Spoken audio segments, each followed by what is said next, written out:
All right, everybody. Today I'm joined with Bill Muir, also known as Sgt Vegan. How's it going, Bill? Hey, it's going, man. Thanks for having me. Good, good. So I want to talk about you've been a long time vegan, right? What is it, about 30 years now? 30, let me see. So I went vegan in 1992, Wow. August. What's that now? We're moving on, well, 32 and some change. Okay, wow. So what made you initially go vegan back then? Well, thank you very much for that question. The girlfriend laughs every time I do that because that's one of my like debating, stalling kind of catchphrases. Yeah. So I use that a lot. So I went vegetarian first before I went vegan, and I went vegetarian as kind of something. I hope those dings are not coming up because boy, is that annoying. So I went vegetarian first as actually kind of a jerk move. My mom asked me what I was going to give up for Lent. And for those that aren't familiar with Lent, the long and short of it is that's a time in Catholic and Christian tradition where people give up something in the idea that they're going to make their lives a little better. You're supposed to be doing it as a part of a religious practice. Usually it can involve fasting or not eating meat on Fridays or giving up coffee or tea or whatever is meant to make your life a little harder. So afterwards you get a little bit of discipline. And I guess the idea is to make the world a better place. So when she asked me that, I thought in my mind, I could lie and say that the original intention was, what could I do to make the world better? But instead I thought, man, what could I say to this lady that would like rub her the wrong way a little bit? And even though I love my mom, I guess that's part of my punk rock personality. Mhm. And at 18, so I was thinking, what could I say? And then I was like, I got it. Y'all Catholics don't eat meat once a week on Fridays, and they usually eat fish instead. So they're still eating meat, in my opinion. Yeah. So I thought, you know what? You don't eat meat once a week on Fridays. I'm not going to eat meat for the entire time in Lent. And saying that to my mom, it felt like a good idea at the time, but it was crazy what the reaction was. People thought that I was basically signing my own death warrant. Yeah. And nowadays, that would be seen as just like a healthy cleanse. It wouldn't even be, it's obviously just a vegetarian. I was still eating animal products, just not meat.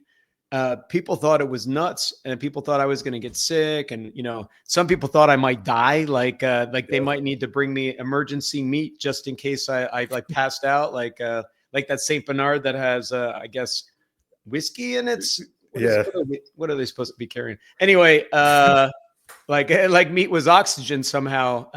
Yeah. Like during one of my codes at the hospital, we were running a code and be like, quick, get the steak. They're dying. So as you could guess, with most stories, I did not die because here I am.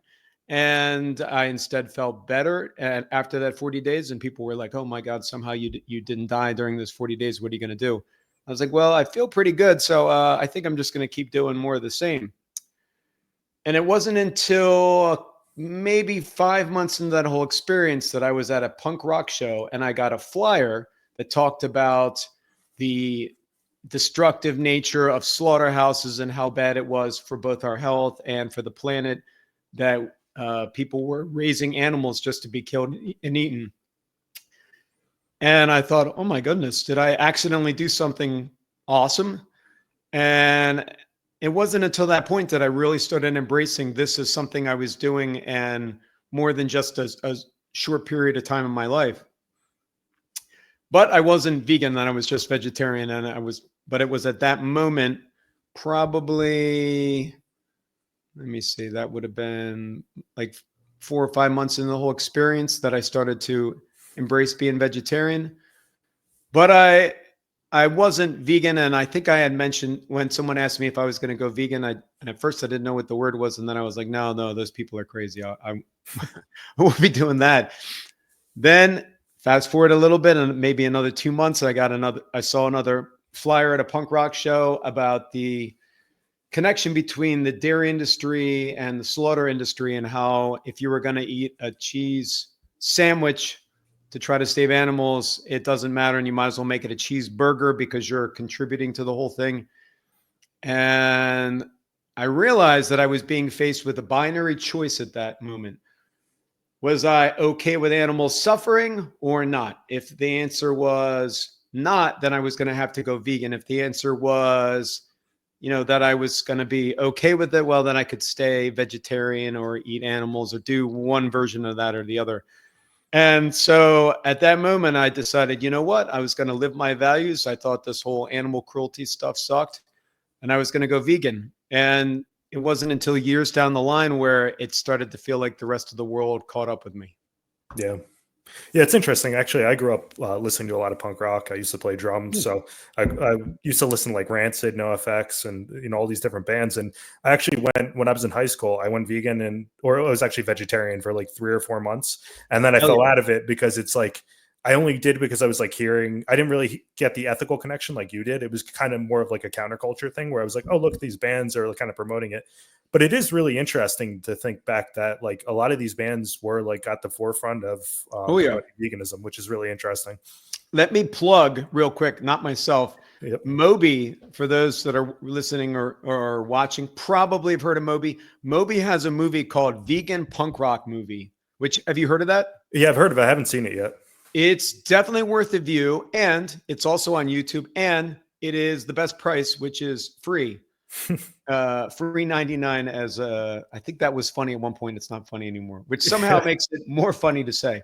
So check out his movie because it talks about the connection between punk rock and veganism, which I think for a lot of us in the counterculture movement came from punk rock, and a lot of the bands that I think were at the forefront. And some of my favorites were, of course, Gorilla Biscuits, Cro-Mags, that were talking about this kind of stuff. And well before it was, well before the internet, and well before it was in public consciousness. Yeah, I can't think of another group that was really promoting it as much as like punk rock bands were at the time, because it's just like it's such a revolutionary idea and nobody was really promoting that. But even if you go back to like even the 70s and like early punk rock, like they were promoting like anti-racism and stuff like this.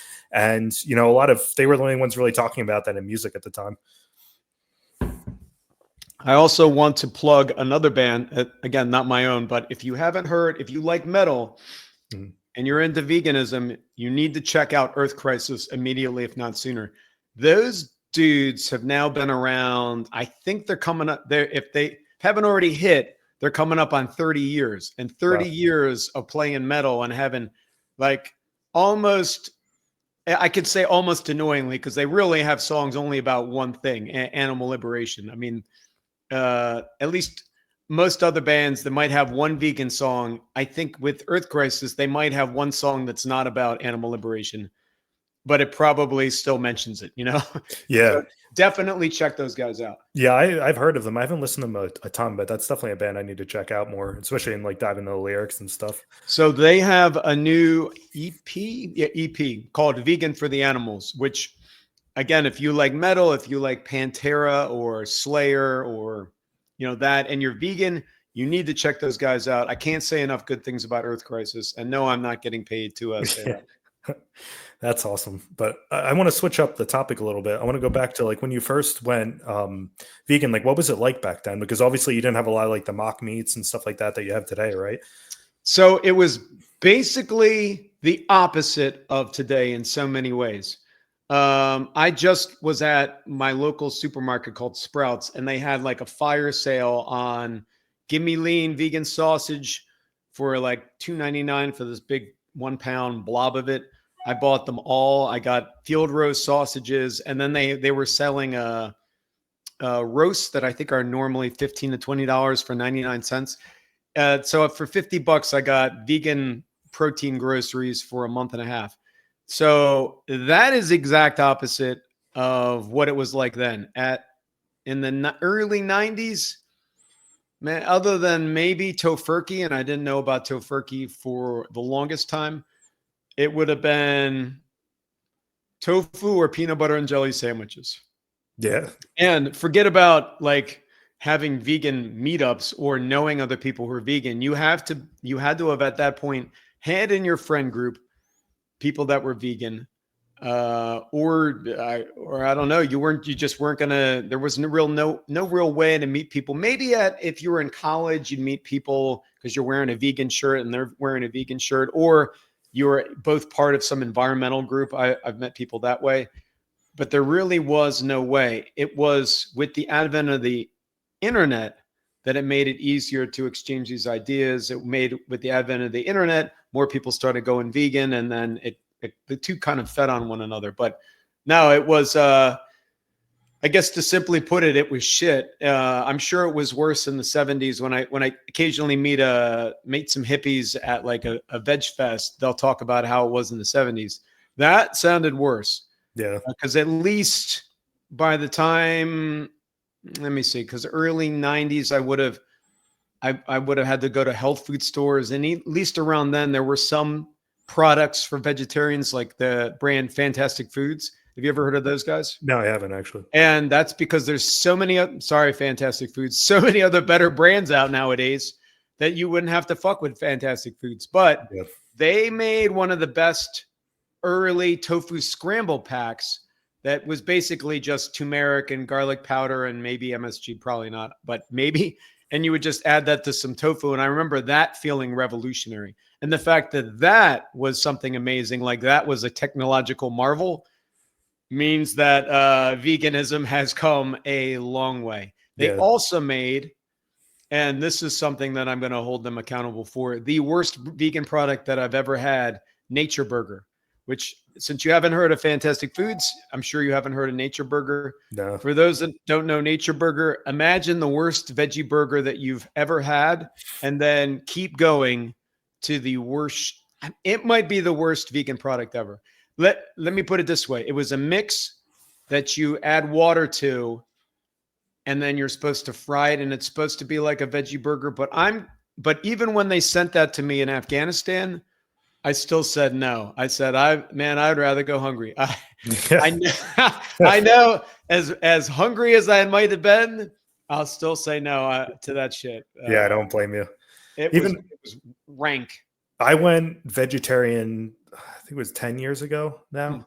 And even when I went, like, I remember eating like vegan cheese and stuff when I started transitioning over. It tasted like sawdust at the time. And it's crazy now that I love vegan cheese. The products have gotten so much better over the last couple of years that it's insane. The first vegan cheese I think I ever had was almost 20 years ago. I feel like Follow Your Heart had some vegan cheese product. It wouldn't melt, but it did kind of taste tofu-ish. But I still liked it. It was like you would eat it and be kind of like, It wouldn't taste like cheese. But you would be like, what is this?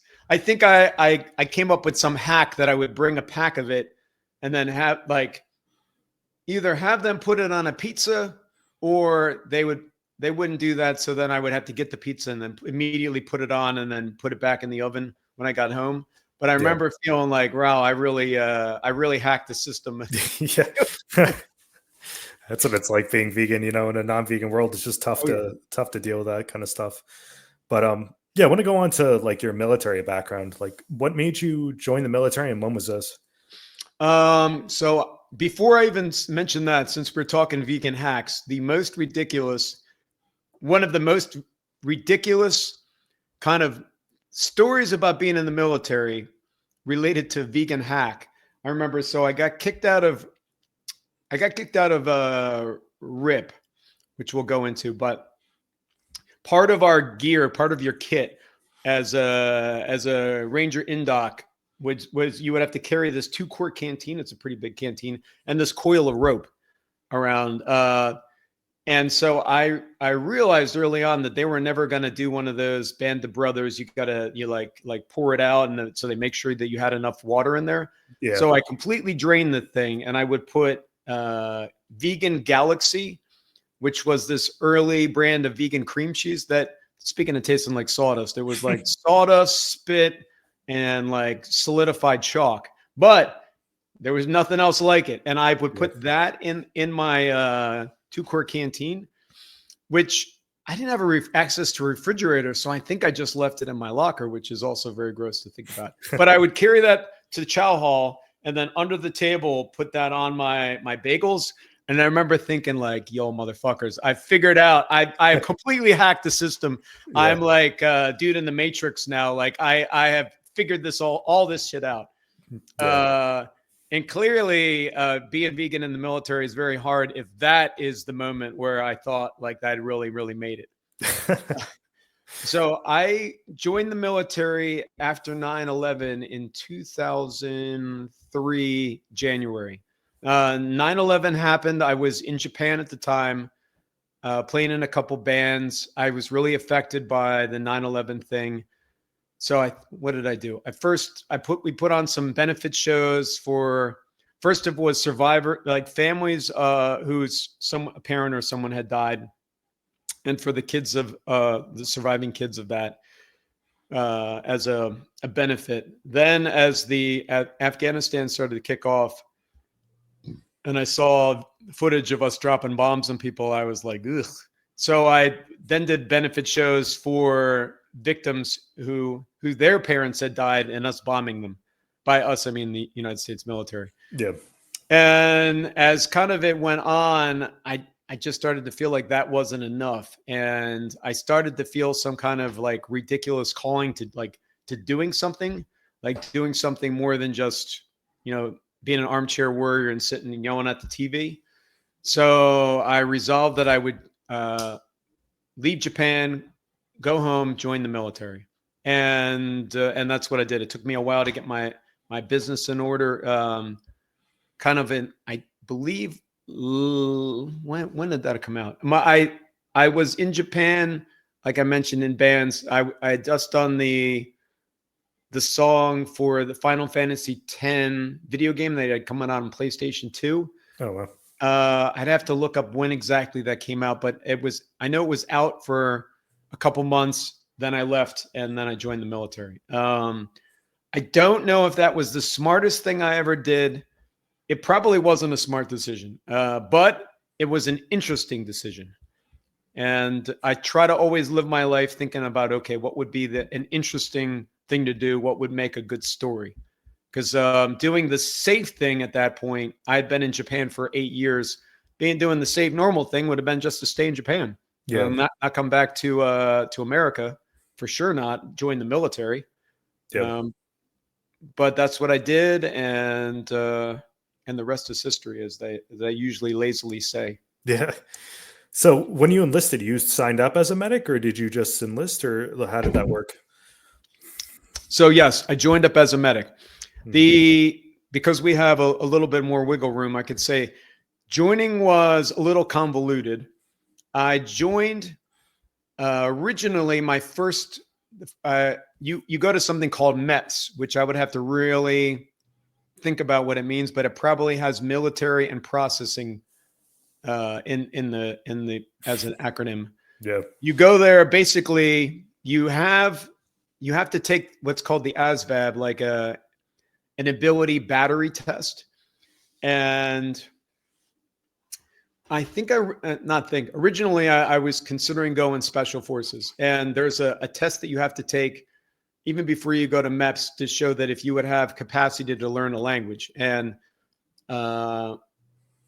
because I was living in Japan and studying Japanese since I was 18, I had a better than average capacity to learn a language. So of course I passed that test. And then when they sent me to MEPS, I signed up for a special forces contract. So the girlfriend at the time, originally I had told her, hey, I was going to be joining the military. I'll be going for 3 years, and I'm going to be a medic I'm going to get an airborne contract. When I came back and said, oh, it's 5, she lost her shit. She was very annoyed. And to be fair to her, that was some craziness. I had sold her on like 3 years, and it became 5. That's just kind of, that's typical of me, to be fair. But I could understand how she would be kind of like, fuck this. What's going on with you? So then I went back.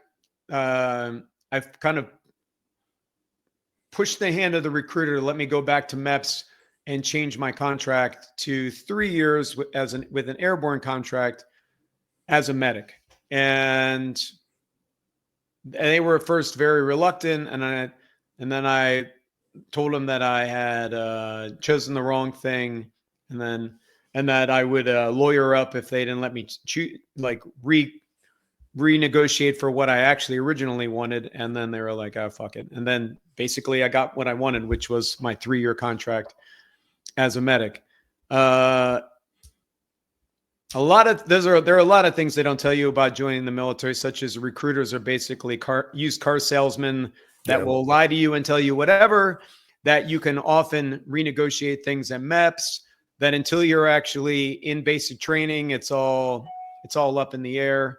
I mean, obviously this is something for a different podcast, but I don't regret joining the military, but it's worth for everyone to know that that there is so much wiggle room in that. And, some branches are going to give you a bonus. Like it was a small bonus, but a $3,000 bonus at the time.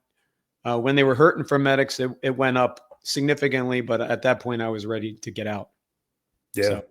Yeah, I remember that even when I was in high school, like I remember the recruiters there all the time. And I do feel like they really kind of sort of prey on younger people, to some extent. Yeah. Like I understand, you definitely need people in, but I feel like, people know that there's a war going on and they have mixed feelings on it. But and for good reason. If you don't have mixed feelings, that's fucking weird. Yeah. Like you should have mixed feelings. I mean, even if you're going infantry, I believe you should have mixed feelings about the whole thing.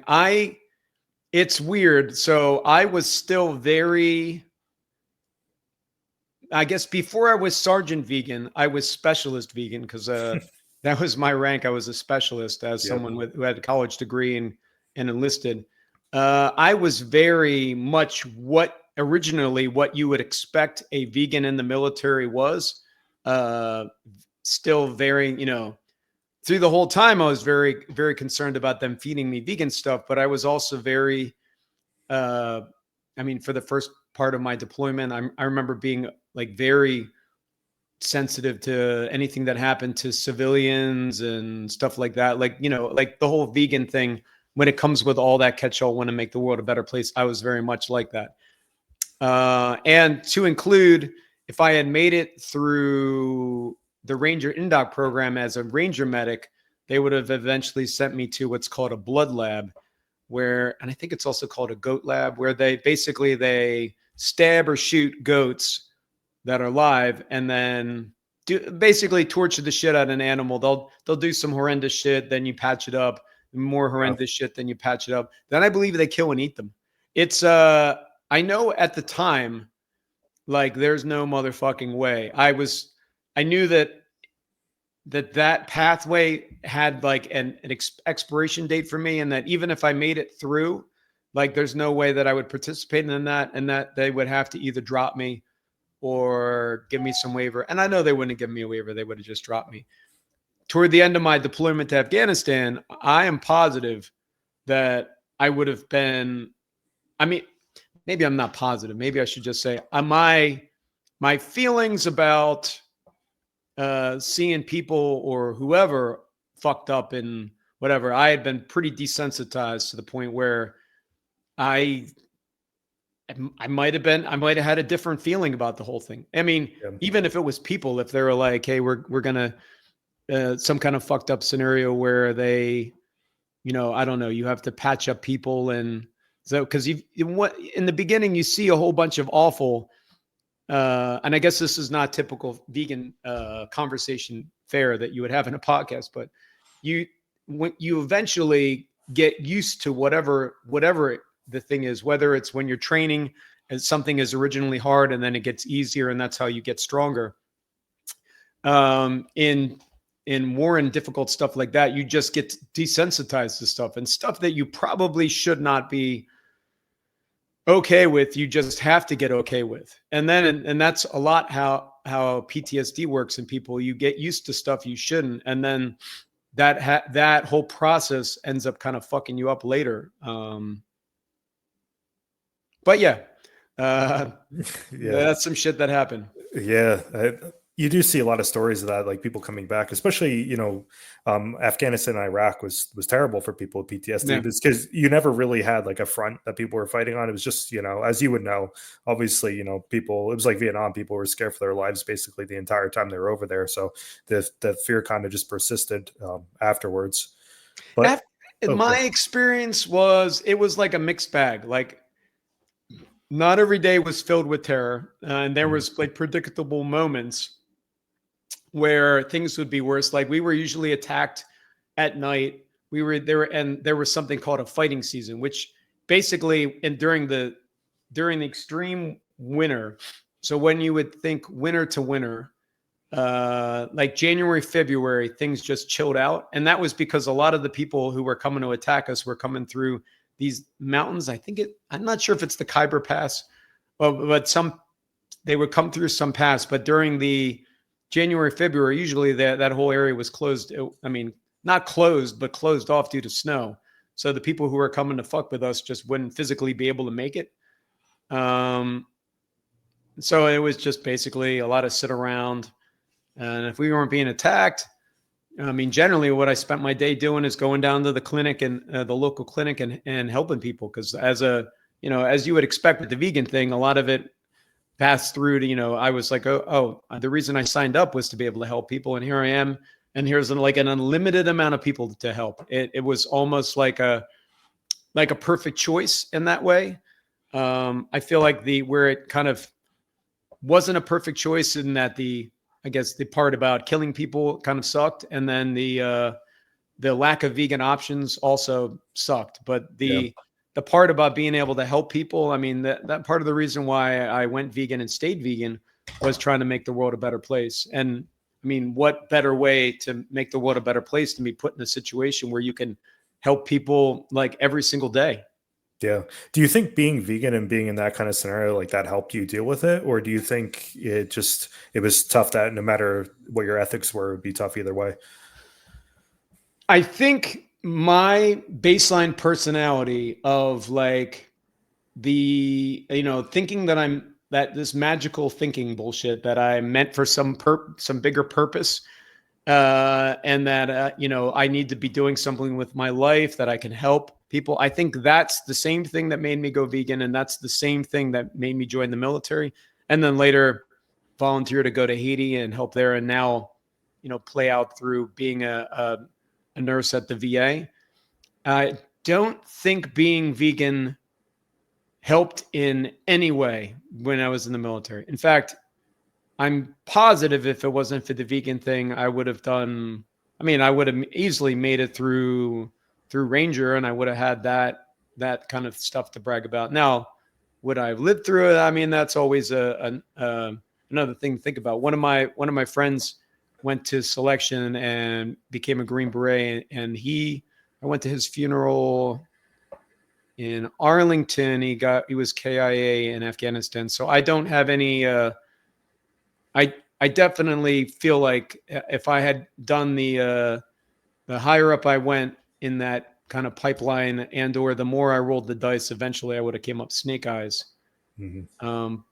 But as far as being vegan helping me in the military, 0%. I mean, maybe the part of me that was healthier because I was vegan and benefited from that. But I was in good shape and healthy before I went vegan, so I don't know. I mean, I, as a 20-year-old.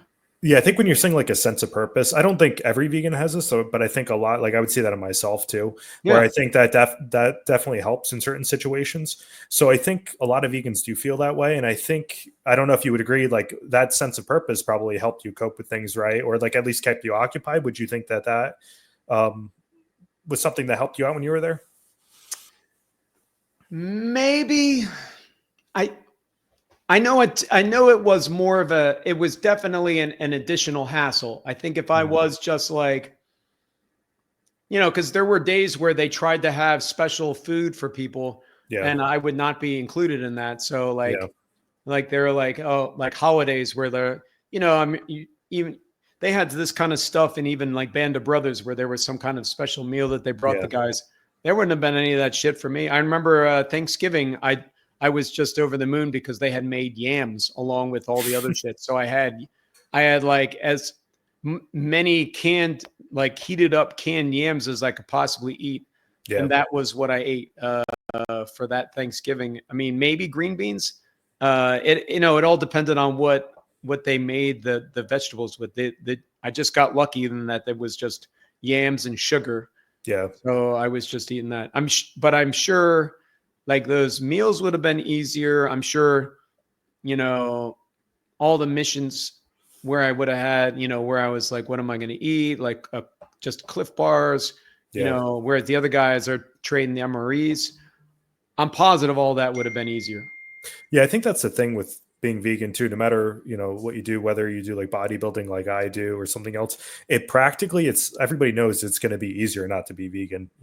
Just because our entire world isn't. But I think in your case, it's incredible that you were able to do that in such a difficult scenario. Because I meet so many people, like I do a lot of vegan debates, and people will be like, "Well, I can't be vegan because it's just too difficult for me."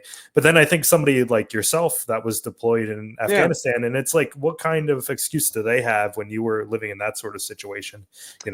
In modern living in most places in North America, and I've been to 49 countries, and I would say easily a majority of them, maybe only the most extreme of places would it not really be that easy.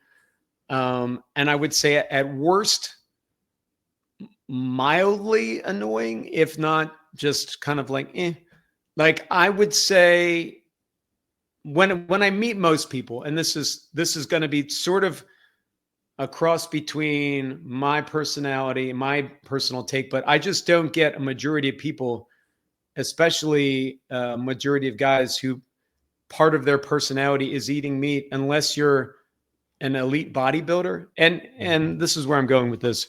When I meet the majority of my male peers, they're fucking pussies.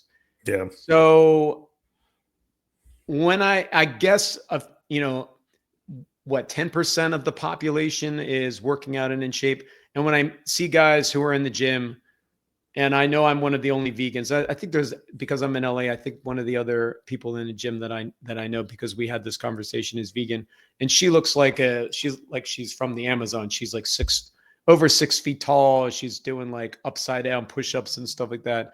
She's amazing. But a majority of the people that are in the gym eat meat, and only a few of them are jacked. And granted, I mean, they all eat meat, but when I just see, like, I was out with the girlfriend and we were getting some Japanese food, and because there was a vegan option, and I thought it was amazing. And the people in front of us all ordered some like tonkatsu, some kind of like a pork something bowl, and they were wussy and or fat. Mm-hmm. And they was like wussy, skinny, fat. And I just looked at them, and I guess I'm not here to fat shame or skinny shame anyone. I'm just saying, like, the argument that I usually get is like, oh, being vegan is unhealthy, or you can't get bigger or whatever. And I'm just like, if that, this is what the average American looks like, either like a strong wind would break them in two, or that if they ran a mile, they would just explode or something like that. Yeah. I'm just like, hold on a second here. Like, I think what it is there's always just some excuse for stuff. And I think it's I think it's in most part because people are lazy. Because to be fair to the meat eaters, I don't necessarily think it's that these people are inherently cruel or mean. I think people are just lazy. Yeah. And unfortunately, in our country and in our culture, education kind of sucks. And it's probably only going to get worse. I can't offer some kind of like positive to that. I think the people who are in states where education is prioritized, they're going to be offered opportunities to think more freely. But on the flip side, unlike when I was growing up, all this information is out there and free to all.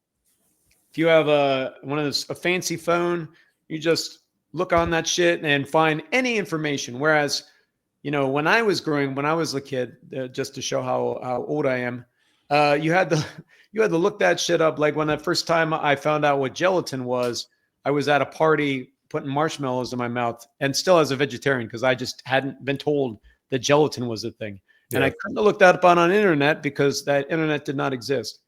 So somebody was like, "You can't eat that if you're a vegetarian." And I was like, "Whoa," because I had marshmallows in my mouth. Yeah. So I was like, "All right, well, let me."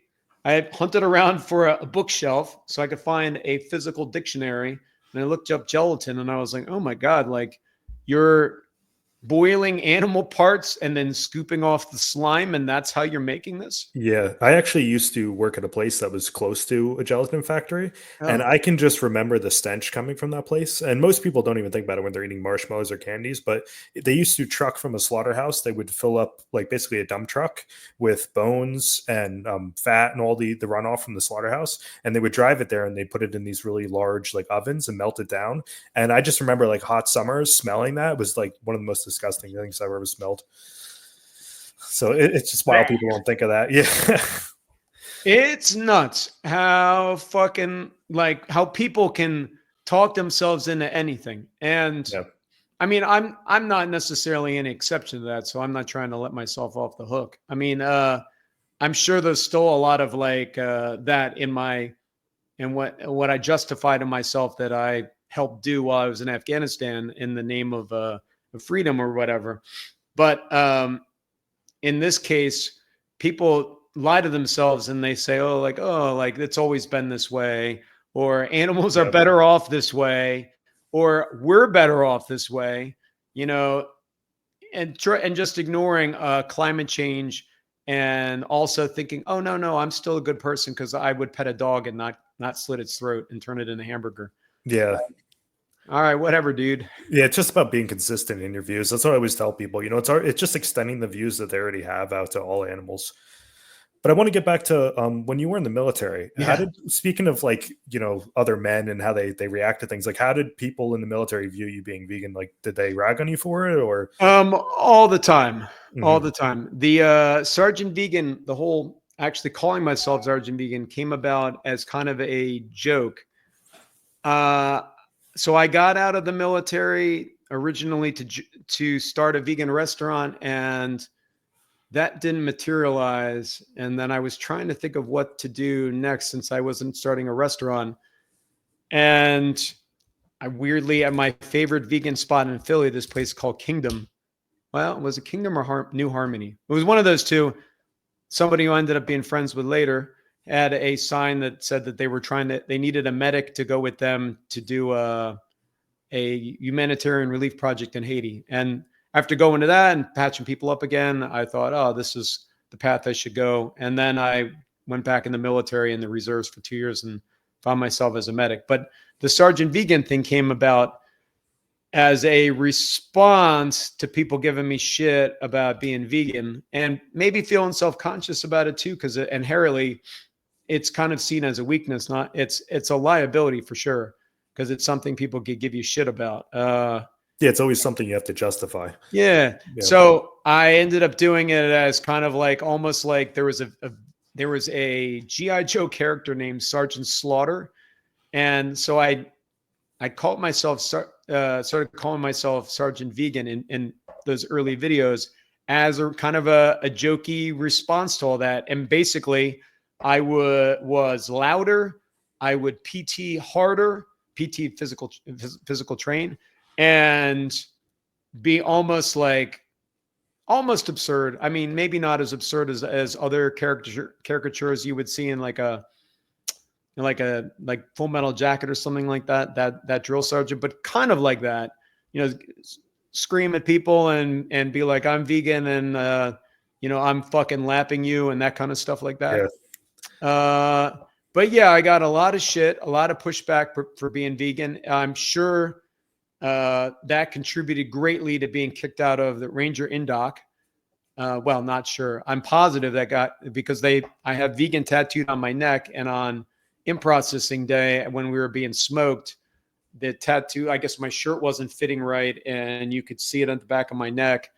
And one of the cadre was, motherfucker, holy shit, this motherfucker's a vegan. Like, and they were like, well, what's a vegan? And they were like, one of those hippie fuckers that doesn't eat meat. And everyone was just like mind blown. Like this guy would have the audacity to come to this elite military program and be like, I'm training to be like this elite warrior, but also only eat broccoli. Like it blew Yeah. people's minds.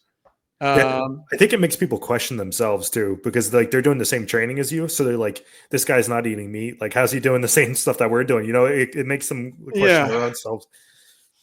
Yeah. And I think that is one of the things. I mean, aside from the military thing, when people talk to you and they aren't vegan, I think part of the reason why they sometimes give a shit is because it ends up inherently being some kind of questioning of themselves, like, is this something I should be doing too?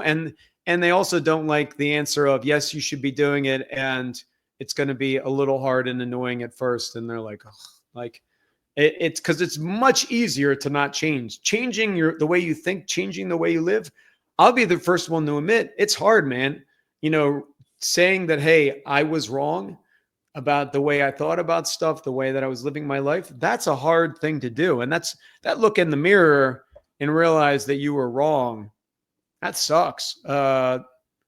So I could see how people wouldn't want to change. And you know, I guess if I'm going to apply this to myself in veganism, I would say in the beginning, I think when we were doing outreach to people, it was often negative, that whole meat is murder on a hand-drawn sign, and realizing that the best way to promote this lifestyle is not with negativity, but with positivity. And that, hey, I'm living like this. I look great, you know, like yourself, like being a bodybuilder, eating this way, being a bodybuilder and looking good is hands and shoulders above anything that you could do negative, like holding, you know, meat is murder and like growly, grumpy faces. None of that shit does anything. If anything, it turns people off and makes it easier to not do it.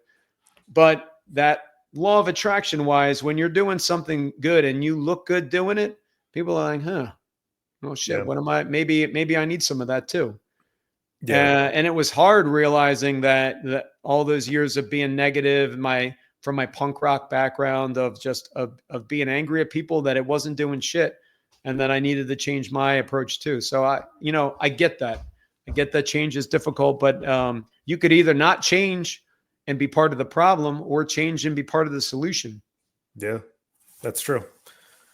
So I want to go to when you were in Afghanistan. Hmm. Did did you ever go on like patrols and stuff, like away from the base, or Yes. So there's a joke term called FOB it, which is a FOB is a forward operating base, and I was on a forward operating base, and there was many different ways that people were or deployed.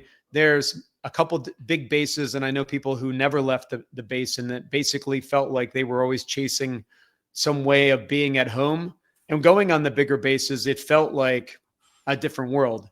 I was on a forward operating base that's basically like an outpost in the middle of nowhere. But there were other different levels of being in the middle of nowhere. For example, there was an outpost which was basically like, I don't know, a 20 by 20 area with some concertina wire around it and some sandbags and machine guns where people would stay for up to a couple weeks. And that was even more remote than what I was doing. But yeah, we were basically in the middle of nowhere. We had running water because I think we had taken over an old Russian fort, which should have been foreshadowing yeah, that you're in an old Russian fort. yeah, Um, and did I go outside the wire? Yes. It wasn't a frequent thing, but it was a couple times a month. I supported Operation Red Wings, which you've ever seen, a Lone Survivor. yeah, I was part of that whole relief operation, trying to get that dude back, and for that I was in the field for 3 weeks, which basically meant we dug some holes. We were literally in a field. I was attached to field artillery, so we were back. Just, I think, I'm not sure if we shot that much during that point, but I know we were in that for that. I did some relief missions. I did a couple missions where we would drive out and and bring food or whatever to locals. A lot of it was just being going to the clinic that was near our base, and then the other part of it was supporting the platoon of guys and the people that were on my base, and there was a lot of that. Yeah, so like in these remote areas, like most people are living probably on MREs, right? Most of the guys you were with. Yeah, so there was a chow hall, but by chow hall I mean it was like a plywood box, a pretty big box, but still, I mean, you basically made the structures that were there, and it were that one of the reasons why I ended up having to heavily rely on indiesoldier.com, which was a website for finding people or soldiers, airmen, Marines, and seamen, stuff that they needed while deployed. Someone had told me about it, and I had gone and done a quick Google search when we had some internet access, and I realized, dude, this would be a way to get food. So I guess the fun way of I'll backtrack a little bit. So when I figured out that when I knew that I was going to deploy, I was like, man, this is going to suck. I had been through basic training, which was basically starvation, medic training, which was a little bit easier access to food, airborne school, which was pretty chill, admittedly, and then Ranger, like I mentioned, that I figured out a way to have my vegan cream cheese or whatever with me. I knew that I was gonna have a lack of access to food. I knew that I wasn't gonna be able to go to like the shop at or a supermarket to buy stuff, and I knew I was gonna be stuck like Chuck while I was out in that situation. So I thought, okay, because I was going to be attached to field artillery, they wouldn't be like infantry where they're moving around in a different place every day. So I could send myself stuff. So what I did was I got 2 industrial sized boxes that you could fit like a smaller human in each. They were that big. And I filled them with everything that I could find at there was a supermarket for soldiers. And I put like vegan ramen, soy milk, like shelf stable Cliff bars, everything. I filled these boxes with, and basically each of them 75 pounds. So like 150 pounds worth of food. And I was like, man, I got easily 6 months worth of stuff there. Sent it to myself. And I was like, man, I've really figured it out. I hacked the internet. I was very proud of myself till I showed up in Afghanistan. They were giving us a safety brief. They passed out ammunition, and they're like, "Oh, last thing, Doc," and they called me Doc while I was in the military because I was a medic. They're like, "Doc, one of your boxes exploded, so you only got one box." And it was like that, like record skip. It would just sound like like you know, like when a vehicle flips and they make that sound. And I just stood there, and I looked out into space, and I made this gesture with my hands. And I went, exploded. And for the following 6 months, speaking of ragging on somebody, anytime we were attacked, someone made that gesture of exploded. Like, did it explode? Was there an explosion? And, you know, it would have been very funny, except I was like, well, fuck, what am I going to eat now? Like, half the stuff that I sent to myself, you know, besides the fact that was hundreds of dollars, and then obviously no one was going to pay me back for it or reimburse it. Now what am I going to do? So my first plan was, okay, I'm going to see what that's at the chow. Maybe I shouldn't worry so much. There was fuck all. There was peanut butter, and that was it. And it was very short supply, or stale bagels. And fruit that was mixed, that was washed with probably water that would get you sick. So I'm like, okay, well, this is kind of not working. And I do have this other food, but it's running low even after a couple weeks. I had vastly underestimated how much I would have needed to make it through the entire year. So I'm like, well, all right, what do I do? What do I do? So I then started rat fucking, which means you go through and you take what you need and throw away the rest, are MREs. So some of our MREs, meals ready to eat, the number 12 actually was vegan. So I started to go through and eat the bean burritos, but then it then they found out I was doing that, and I was, using a kind of our limited supply of MREs, and they got they got annoyed with me that I was doing that, so I was told I couldn't do that anymore. So then because I was working with the local medics, they would bring me to their chow hall, and I would bring like a tray of whatever they were serving at our chow hall, and none of which I could eat, and then trade for their stuff because I think their sticky rice was vegan. And then I was told I couldn't fraternize with the locals to that extreme anymore. So then I started eating the halal meals, which were vegan. And then I was told I couldn't eat the halal meals. So I went through over the course of like 3 weeks. Every time I would think of a new way around this, somebody would block it. Until I found out that there was a website where you could post the stuff that you needed. And I put that, my guys needed Maxim magazines and dip and like, whatever nonsense, shaving razors. And also mentioned that there was this one guy that was vegan, and then in parentheses, me, and really needed food. And I think because patriotism was pretty high, there were a lot of people that were going on that site and, feeling guilty and wanting to send stuff to soldiers. But when people saw that someone who was vegan, I think it just made their heads explode there, because it was just like it just did not compute to people that somebody would be that. I guess there was a certain audacity to it, that they would be like, not only am I going to be in a war zone for a year, but I'm also going to stay vegan during it, when people, back home are saying it's too hard to do just in their normal lives. And I guess there is a certain audacity to not giving a fuck about the situation you're in, and not the unwillingness to just give up something you believe in just because it's difficult. I think there might be an audacity to that, and I don't apologize for that. I think the world is a better place because of people like us who are willing to suck it up sometimes. Yeah, I think it shows like the strength of your character that you were able to do that. Like, in such circumstances, like I said, most people can't say they can't do it regularly, but you were able to do it in these extreme circumstances. And like it wasn't like a case where you were making excuses up either. So I think No, I mean, that's it amazing. just meant skipping a lot of meals.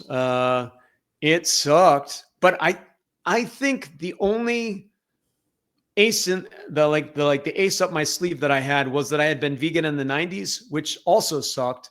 And because I was able to draw on that experience of like, oh, there'll be plenty of time that sucks, but then I know I'll get through it. And my biggest fear was not getting enough calories and being spacey, during a time where I needed to be full on, Yeah. like during an emergency. And that was my biggest fear.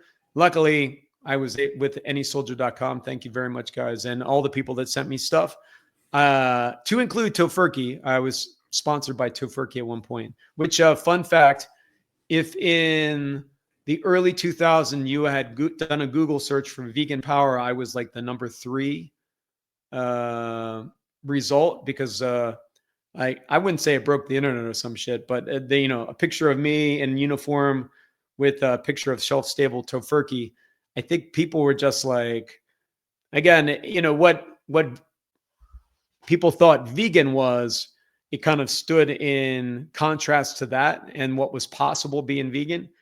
People thought of vegans, they thought of some wussy, skinny people that would never do something like join the military, obviously. And here I was doing just that at war and eating Tofurky. So Yeah.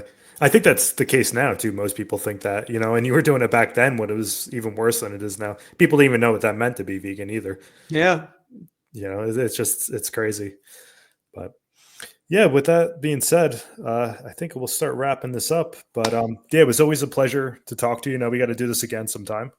So Likewise, maybe we'll do one and we'll just respond to the ridiculous comments this will bring. yeah, exactly. Yep. So, all right, Bill. It was good talking to you, and enjoy the rest of your day.